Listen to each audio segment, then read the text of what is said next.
yeah, I'm Mars Hottentot. This is the debut episode of Broken Music, the podcast about broken music. What the hell is broken music? Broken music is a lot of things. It could be a band of enthusiastic kids with more desire than talent, a burning need so great they soldier on into the musical abyss, committing to record audio atrocities so profound they live on while their better talented peers fade into their makers' basements. It could be an aging artist or band, teetering over the hill of relevance, grasping hold the raging locomotive of the zeitgeist, only to have their skulls cracked like coconuts by the wheels of not really getting it. It could be an iconoclast whose aesthetic choices forever keep them within the frozen tundra of the underground, beyond the gates of the glittering city of mainstream acceptance. For those about to starve... Okay, so this episode deals with Swiss proto-black metalist Celtic Frost, with their much-loathed foray into glam metal, 1988's bizarre Cold Lake. Now, if you're not into metal, how big of a mistake, a monumental fuck-up, a downright betrayal such a move like this was, specifically in this era of time, it might not be apparent. So let me give you the quick cliff notes on Celtic Frost from their start until now. Tom Fisher, the leader of Celtic Frost, along with longtime bassist the late Martin Ain, started their metal mayhem in 1981 as the cult group Hellhammer. As far as metal goes, there are few bands anywhere near the levels of extreme that Hellhammer were at that time. Taking their cues from the then most metal of bands, Venom and Motorhead, as well as the punk of Discharge, Hellhammer took an over-the-top satanic pose and mixed it with a low musicianship of punk that birthed what would eventually become black metal.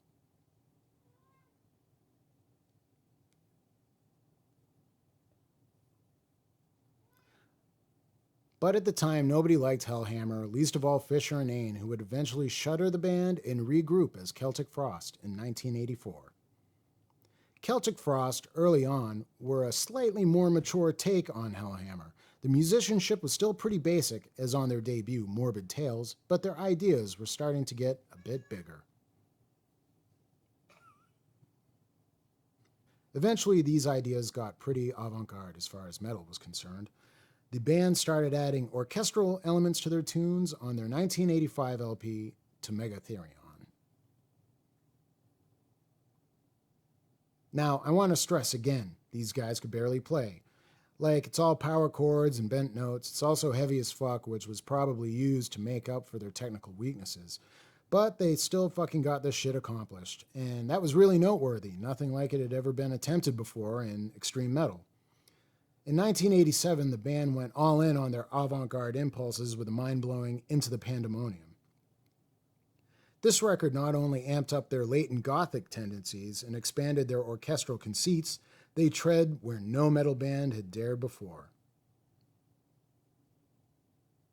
The album opens with a knowingly goofy cover of new wave band Wall of Voodoo's FM hit, Mexican Radio. No one saw that coming. Then there was the lead single, the extremely bizarre hybrid of thrash, goth, and R&B that is I Won't Dance, the Elders Orient. They have a song that's primarily classical with a female vocalist in French. Nestled in the middle of all this was a short slab of bona fide electro-industrial a la Cabaret Voltaire in the ode to the Apollo mission, One in Their Pride. It took a minute, but in the end, Pandemonium was accepted as fucking brilliant. So after this mammoth album of heavy lifting for the genre, expectations for what Celtic Frost had up their sleeve next were quite high. What cutting-edge shit were Tom and the gang gonna do next? It's 1988. These guys, Voivod, White Zombie. Metal was getting arty. You could say Celtic Frost and not worry about your college rock buddies laughing at you. Then this shit happened. Okay, this is Mars Hottentot, and this is the debut episode of Broken Music. Eventually, once we get everything sorted out, we're going to Skype in some guests and whatnot. But for now, it's going to be me and my girl VHS. Hello. Okay, so VHS and I, we have very copacetic taste in music, but there's a certain side of my musical interest that she is a little more alien to. So I feel like she would be good for the listener who is also kind of alien to this. Maybe someone you're dating is forcing you to listen to this. So she will be able to maybe voice the kind of thoughts that you're thinking when you're hearing some of the ridiculous things that we're playing and listening to. So that's kind of going to be her point there.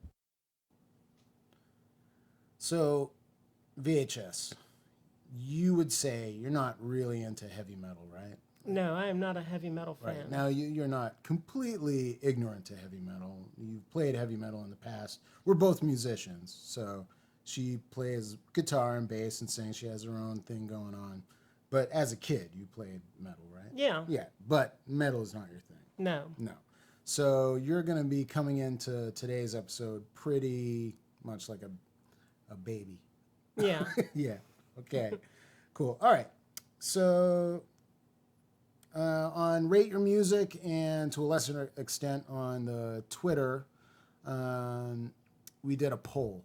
And the poll is going to be 4 different bands that we were going to use to do this debut episode. And the combatants were Celtic Frost with their 1988 record Cold Lake.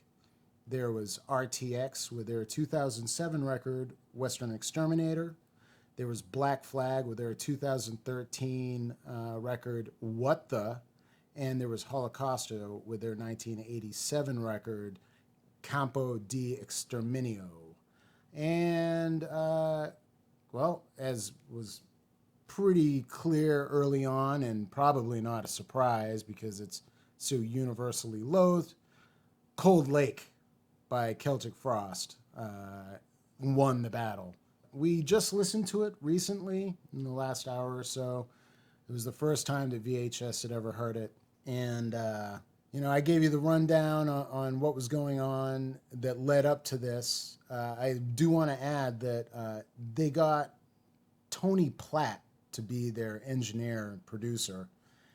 Tony Platt did all kinds of things. He had done Bob Marley in the past.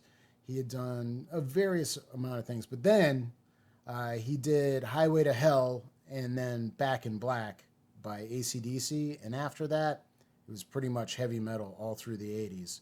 So he was kind of like the go-to guy for commercial metal production. Celtic Frost got him to do this record, but they did it at Connie Plank Studio. I don't know if anybody out there knows who Connie Plank is, but Connie Plank actually was dead by the time this record was being recorded. But he was one of the figureheads of krautrock. He did a lot of the more experimental krautrock, a lot of electronic stuff. So it was kind of this meeting of like an avant-garde idea with a very commercial idea, putting those two things together.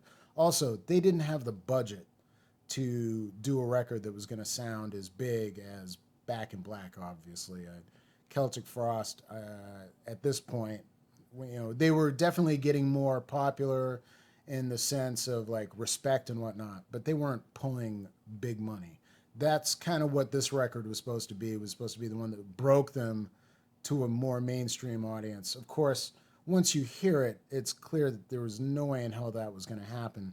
But I thought that was kind of an interesting thing. They were really going for it on this record. Another thing is that the original Celtic Frost at this point had basically broken up. Bassist Martin Ain and the drummer Reed St. Mark had quit. The band was essentially broke up. Tom Fisher, or Tom G. Warrior, had entered into a relationship.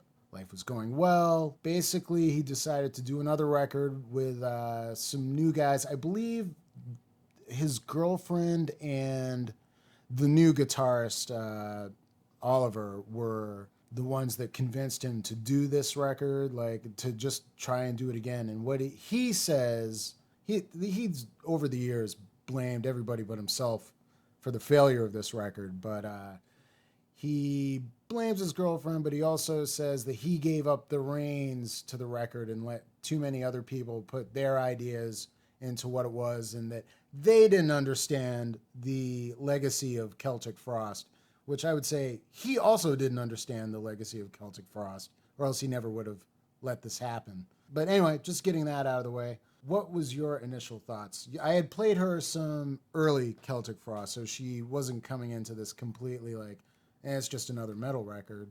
So she has heard like bits and pieces through Hellhammer on through to Into the Pandemonium before having to listen to Cold Lake in its entirety. VHS. So my first impression was I didn't get why this was such a betrayal to the fans. To me, it didn't sound much better or worse than anything else that Mars. I think a lot of people know my real name, but yeah, it's fine. had played for me before. For me, as a kid, to give an idea of the era, I would say younger people coming into this record might hear it and think it's bad on a more technical level, because it is pretty bad on a technical level. And I would probably say that that's something you can levy at every Celtic Frost record, except for maybe the last record. They were not good musicians. They had great ideas, and they were able to execute a lot of these ideas. But underneath all of it, these guys can barely play. That's just a reality.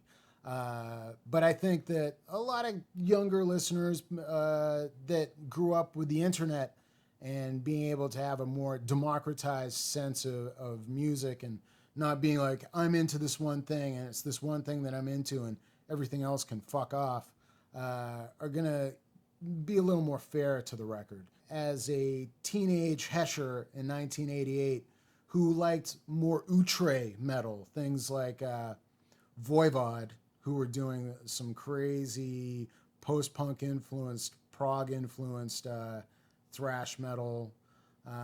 White Zombie, who were a noise rock band that were adding metal into what they were doing. Of course, I was into Black Flag and stuff like that, Butthole Surfers, just more strange music. Celtic Frost really fit right in there. I mean, what they were doing up to this point was definitely out there. They had electro-industrial on Into the Pandemonium. In 1987, they had classical influences. Nobody else was doing that. That was like really fucking ballsy moves. And it was avant-garde. It was. So for them, one of the more avant-garde, forward-thinking, challenging bands of that era, to throw it all away, to try helplessly, hopelessly to court the mainstream in the most gaudy way possible, for a 17-year-old, it was a betrayal. It was like, this is the kind of shit that MTV was playing like every night. Motley Crue, Poison, Cinderella, like that stuff was the majority. Anything that wasn't like, Hairspray and Lipstick and Blues Licks was not getting played. You really had to fight for your right to listen to anything beyond, I think Metallica at that point was like the most forward-thinking thing that MTV would play before 2:45 in the morning on Saturday nights. I mean, really that bad. So yeah, it was a betrayal for a young kid who's like, you have like a handful of bands, none of them are recognized, and here's this band that's like making these huge strides with each record and then putting out this. Okay, so that was the first single off the record, which is ridiculous to think that this record had singles. I mean, it was not on a major label. It was on an indie Noise International, pretty popular underground metal record label at that time. This is how we found out about this change. We did not know this was coming. We knew that Celtic Frost had a new record coming out. We knew it was called Cold Lake. As an aside, a lot of people, myself included, for some reason thought it was called A Cold Lake. I don't know why we all had that delusion, but we did for a while. On MTV's Headbangers Ball, 1988, whenever the month was that this came out, 2:45 in the morning, like that's when they played anything that was weirder than Metallica got played real late. It was a 3-hour show, and it came on at midnight. So around 2:45, that's when you were going to get your Voivods or Coroner or anything too outside the realms of whatever. I mean, even Testament was like, ooh, holy shit, Testament, Slayer, Fucking put that shit at fucking 2:45 in the morning. So we're waiting, and the video for Cherry Orchards comes up. Now, I'll leave a link in the description so you can see this for yourself if you haven't. But these guys are jamming every glam metal video cliche that you can imagine. First, it opens with Tom Fisher. I'm not going to call him Tom G. Warrior. He's not in warrior mode. He's a glam dude. It's Tom Fisher. And they're all wearing acid wash jeans. He's wearing, acid wash jean jacket. VHS. It sounds pretty stupid to complain about this, doesn't it? No. I my first mistake was thinking that they had two percussionists. I said, "Do they have two percussionists?" And I realized that it was the bass player just pounding on his bass. Right. Yeah, he's pounding on his bass. Like that was another glam move. So it opens, and Oliver Amberg, their guitar player, which we're going to get into later. I love Oliver Amberg, is playing Tom's guitar over Tom while he stands there looking cool, and the bass player, Curtis Victor Bryant. I can't remember. Anyway, so he's in the back. So the drummer's in the back, and he's not twirling his sticks at all, which is a very glammy thing. But he's doing the thing where, if you watch the video, he's raising his arm up each time he comes down for his snare. He's throwing his arm behind his head, like, I just can't believe I'm playing. Whoa, I'm playing so hard. It's just every glam metal cliche you could think of. So these guys, black metal iconoclasts, Celtic Frost, are sitting there with poodle hair, like sitting there making love to the camera. Now, as I said in my review that I wrote for Rate Your Music, these guys basically look like something out of a Jim Henson fantasy puppet show. There's no way that guys that look like this were going to set girls' hearts on fire, particularly with the lyrics. When you think about glam metal lyrics, you're thinking about parties, heartache, relationships, getting in trouble, getting in fights, pretty basic shit. Not the kind of things that Celtic Frost are singing about. Here's some lyrics from Cherry Orchards. Dancing violet dreams, joining night in satin fame, acting jewel games, all forgiven, you streak my heart. More than pleasure in ice cold flames, crying soft as love flies tame. Swelling tears and diary of lies, bleeding sweet for dying blind, making fears of silent decline. Cherry Orchards, ginger look upon pain. Do you like VHS, apple pain? Yes. We were saying, I was like, I can't understand a word he's saying. VHS says, I thought he said, "Do you like apple pain?" And really, the most fun I had listening to this entire album was just making up misheard lyrics through this. and she was very quick at it. It was very entertaining, very entertaining. But anyway, those lyrics, they're not any different than the kind of lyrics that this band had ever been writing. I mean, the whole gothic concern, it's not glam metal. These are not going to light the Sunset Strip on fire. It's just not going to happen. So it's weird. I don't know exactly what they were going for. Bizarre. Also, musically speaking, most glam metal is blues based. If you look at Poison, who were easily the number one, they were so hot that when they were first playing the club scene in LA, Motley Crue saw them and literally changed their entire style to match and got a record out before Poison did with Theater and Pain, doing Poison's style because they knew it was going to be fucking huge. So that when Poison came out, they looked like they were the ripoff, but definitely not. So blues-based rock and roll with the aesthetics of metal. So more metal production, but it's just rock music. Cold Lake, not rock music. It's definitely metal-based. It sounds more like what was going on before glam metal, which we called sleaze metal, which would have been like early Wasp, Motley Crue's early shit. And then you have your new wave of British heavy metal. So like Judas Priest is obviously a big sound that they're using. Probably some shit I don't like Saxon or whatever. but it's not glam metal. And on top of that, again, these guys can't really play. So even though they're playing these songs in a lot of major keys, if you move them to a minor key or play them in a lower tuning, they'd just be old Celtic Frost songs. Yes, he's singing in this very bizarre kind of like whiny voice, which I guess is supposed to sound sexual. He kind of did something like that on Into the Pandemonium, but it was more trying to do a Roz Williams Christian Death kind of thing. But yeah, it's like all the aesthetics of glam, but really it's not glam. It's pretty bizarre. Okay. I feel like there's like a sing-along aspect to a lot of glam metal that is not Yes. not present in this album at all. Well, like you were saying earlier, a lot of that stuff is more dancey. It's catchy, and you can't really say that about any of this stuff. You can't really bop to it, you know. Just no.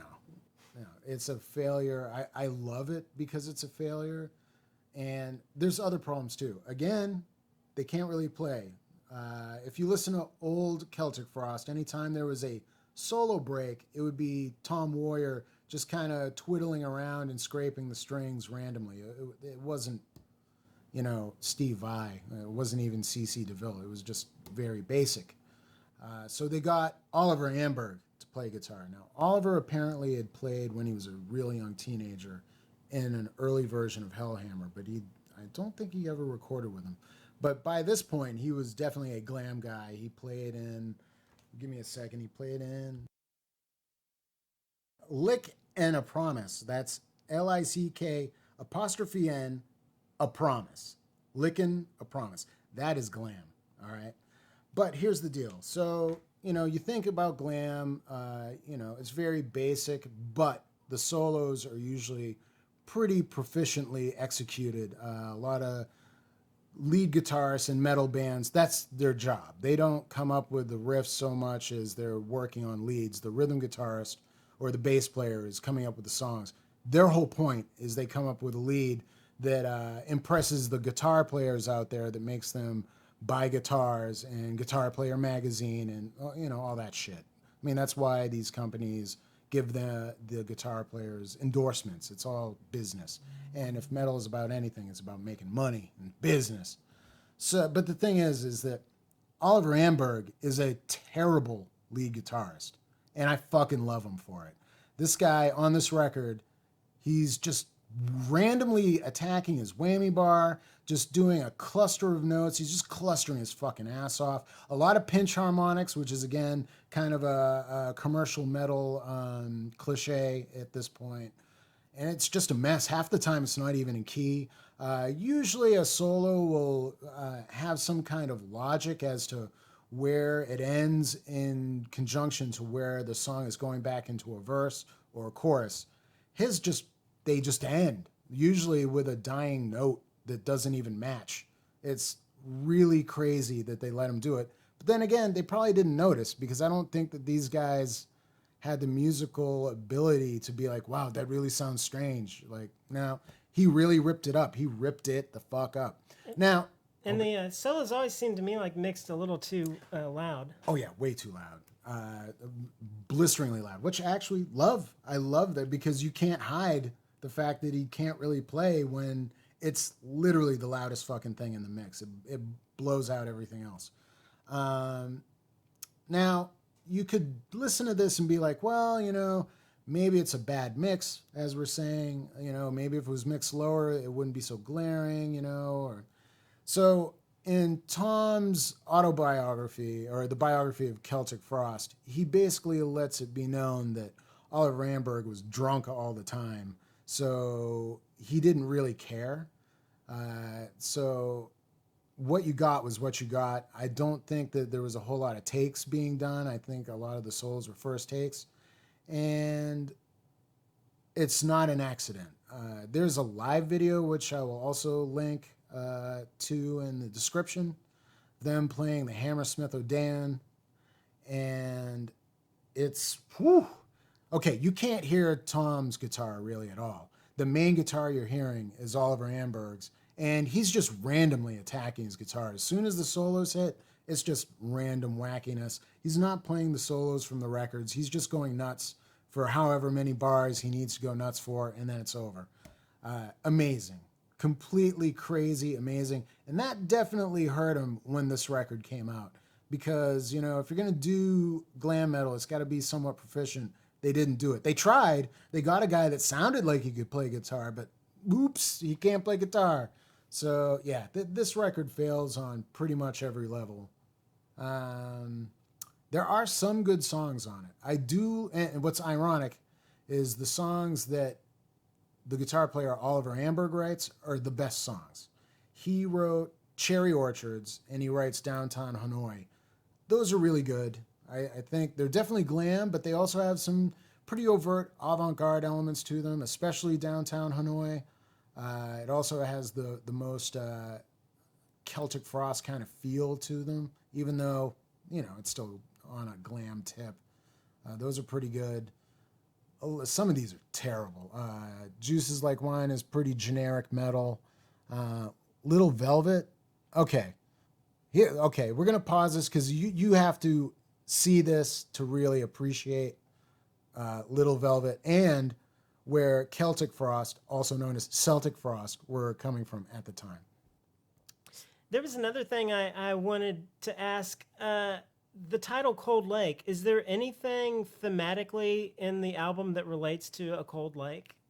Not really. I don't think they mention a lake in any of the lyrics, although I have a hard time making out a lot of what he's saying. So I think it is probably just the aesthetics of it. Again, the lyrics definitely tend to be more romantic and depressive, but who knows? Again, I don't know. Here's my theory, is that the frost has heated up a little bit and now turned into It's like, just a cold yeah, lake. they probably should have called the band Cold Lake. It's like it's no longer a black metal frost of cold and depression. Now it's like, yeah, you know what? I'm dating somebody and it's a little bittersweet. You know, sometimes I don't like her. Check out my new band, Cold Lake. Yeah, who knows? Okay, so in closing on this record did really poorly. It's the only record where it didn't get re-released at any point. Like, you can get it pretty cheap. If you're a collector and you're a nerd and you need it like sealed, you'll never pay more than like $50 for it. You can get it on CD for $10, whatever. One thing that I find funny. Okay, here's a little anecdote. I got their follow-up record, Vanity Nemesis, which to my ears isn't really all that much different than this record. It is better played. Oliver Amberg is no longer there. They actually got a lead guitarist who is competent, so there's that. The songs are a little better, but they're very generic, kind of between this glam phase, goth phase, and some more generic thrash metal. But the biggest change that I can tell is aesthetics. They just got rid of the pink, goofy, your pants are open and your pubic hair is hanging out, that whole glammy look, and replaced it with like billowy black blouses, and like they look more dignified, I guess. But really, it's not that much different. Now, I got Cold Lake when it first came out and got rid of it pretty damn quick. Didn't have it for years. I started working with this guy, Greg. You might know him out there as GG King. He played in a local pop punk band, Carbonas. The thing about Greg is, even though he's kind of Atlanta pop punk royalty, he's a metalhead. If you look at his record collection, it's mostly 80s metal, thrash metal, all that shit. He had Cold Lake on CD, and I had Vanity Nemesis. And because I'm a connoisseur of, bad music, I wanted Cold Lake. He didn't have Vanity Nemesis. He wanted something to actually listen to, so we traded it. And that's how I got it, and that's how I ended up listening to it over and over and over again and just really enjoying how ridiculous it was. So, yeah, I guess that's all I got to say. You want to wrap up VHS? So,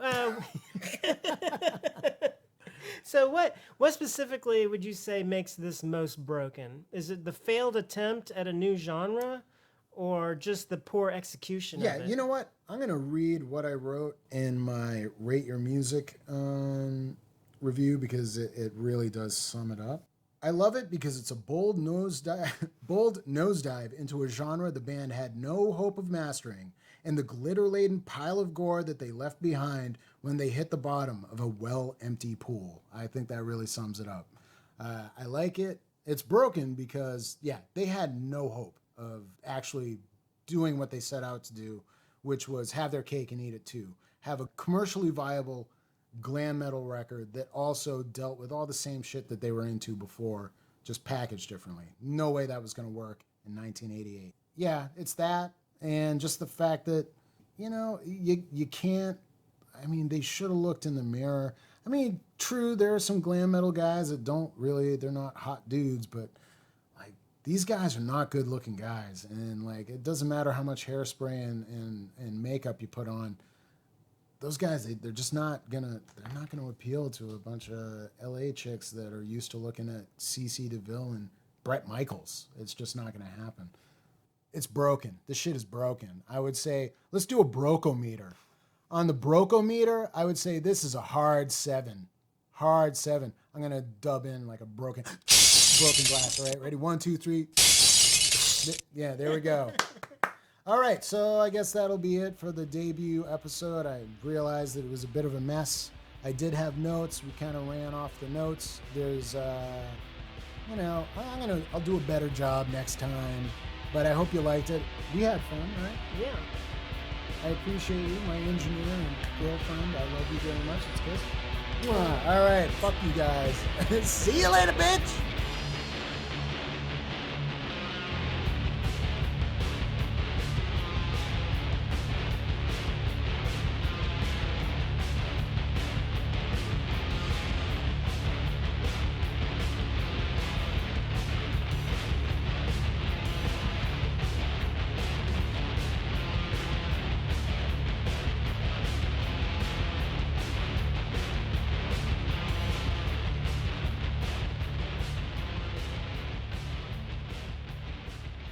So, after this mammoth album of heavy lifting for the genre, expectations for what Celtic Frost... Celtic fraud.